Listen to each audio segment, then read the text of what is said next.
NYPD Detective Richard Tamayo, who once worked undercover but transferred to another department.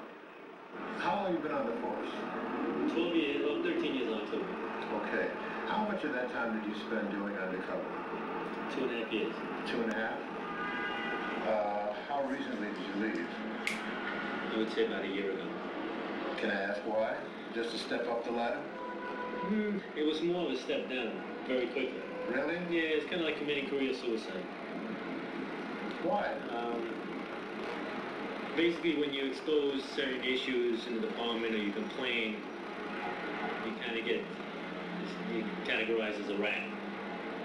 Especially when you're trying to save lives, whether it's a health issue or a safety issue. If you speak out, you get marked. Even if you're right? Oh, even if you're 100% right. Well, wait a minute now. What you have told me before we started this interview is that you're complaining about undercover officers are not being given proper cover, proper equipment. That's not a rap to complain about that. It is if it doesn't fall with what everybody else believes in. And the reason I say that is everybody has an ulterior motive as to why they're in a unit. For an undercover, for certain undercovers, it's a safety issue, where you're more concerned about your life over overtime, or how many misdemeanors or felonies are made for a CompStat meeting. So you're never going to make everybody happy. Well, break that down for me. You're saying then that there's money to be made in putting longer hours in, or what are you telling me about overtime? When I say overtime, especially narcotics, you're basically, each individual you place under arrest for a narcotics violation. Okay. The department pretty much designates 5 hours overtime for that one arrest. Oh, I see.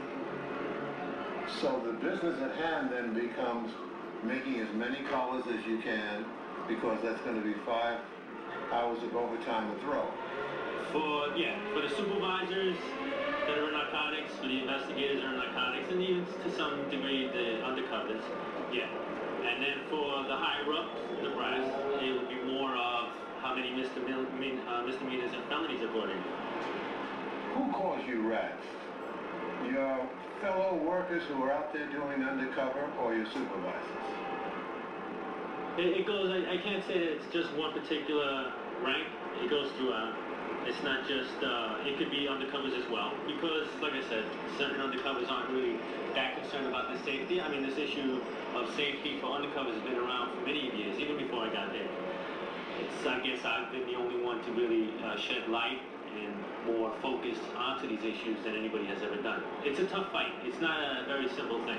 All right, break down the specifics of what you have complained about. That you're not getting proper training, you're not getting proper equipment, what? There's a lot of issues, and I'll start off with a few. One would be definitely the transmitter that's been complained with these 2 undercovers that were killed. The amount of a backup team that you have, there's a designated amount, 6, 2, and 1. 6 investigators, 2 undercovers, and a sergeant.